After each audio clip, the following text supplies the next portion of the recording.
ईश्वरः परमः कृष्णः सच्चिदानन्दविग्रहः अनादिरादिर्गोविन्दः सर्वकारणकारणम् चिन्तामणिप्रकरसद्मसुकल्पवृक्ष लक्षावृतेषु सुरवीरविपालयन्तम् लक्ष्मीसहस्रशतसम्भ्रमसेव्यमानम् गोविन्दमादिपुरुषं तमहं भजामि।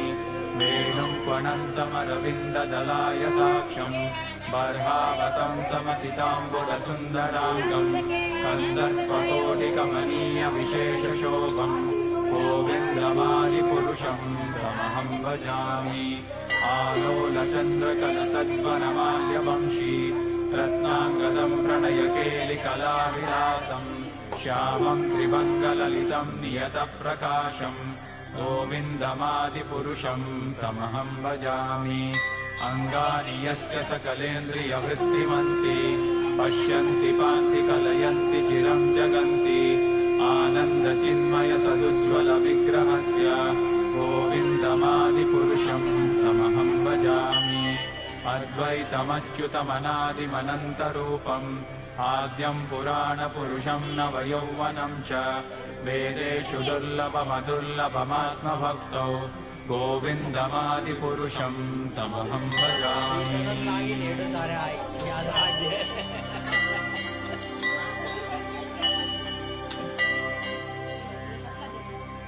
पन्तास्तु कोटिशतवत्सरसम्प्रगम्यो वायोरथापि मनसो मुनिपुङ्गमानां सोऽप्यस्ति यत्प्रपदसिम्न्यविचिन्त्य तत्त्वे गोविन्दमादिपुरुषं तमहं भजामि।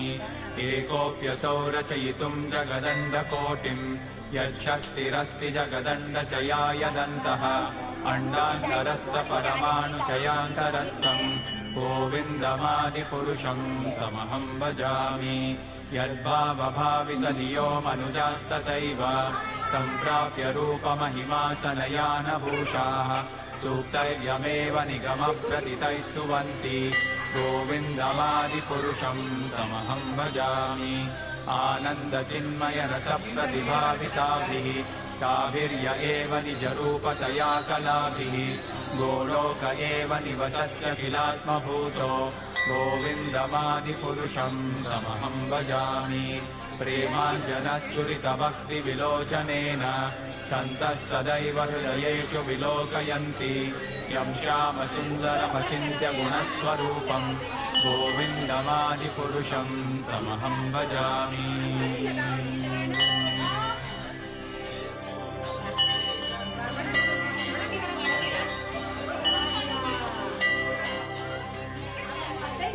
रामादिमूर्तिषु कलानियमेन तिष्ठन् नानावतारमकरोत् भुवनेषु किन्तु कृष्णः स्वयं समभवत्परमः पुमान्यो गोविन्दमादिपुरुषं तमहं भजामि।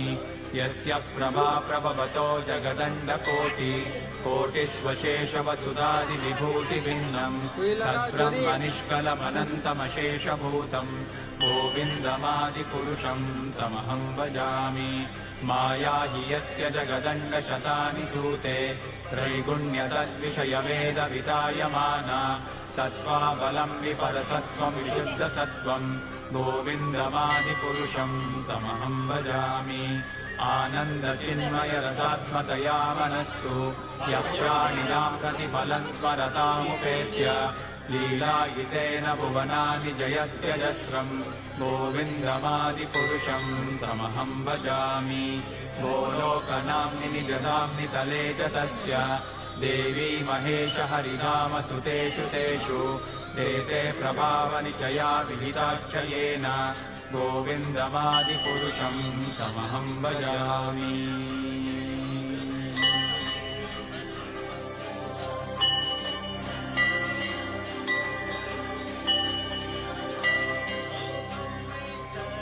सृष्टिस्थितिप्रलयसाधनशक्तिरेका छायेव यस्य भुवनानि बिभर्ति दुर्गा इच्छानुरूपमपि यस्य च चेष्टते सा गोविन्दमादिपुरुषं तमहं भजामि।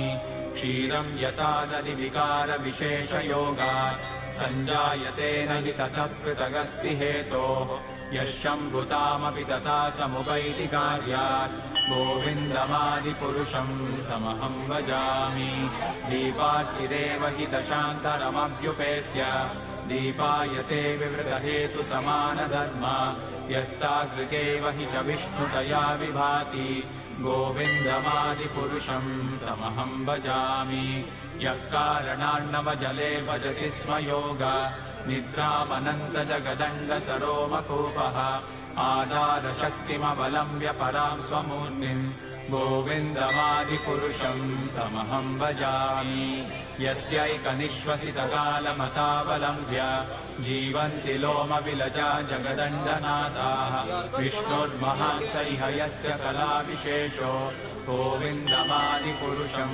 तमहं भजामि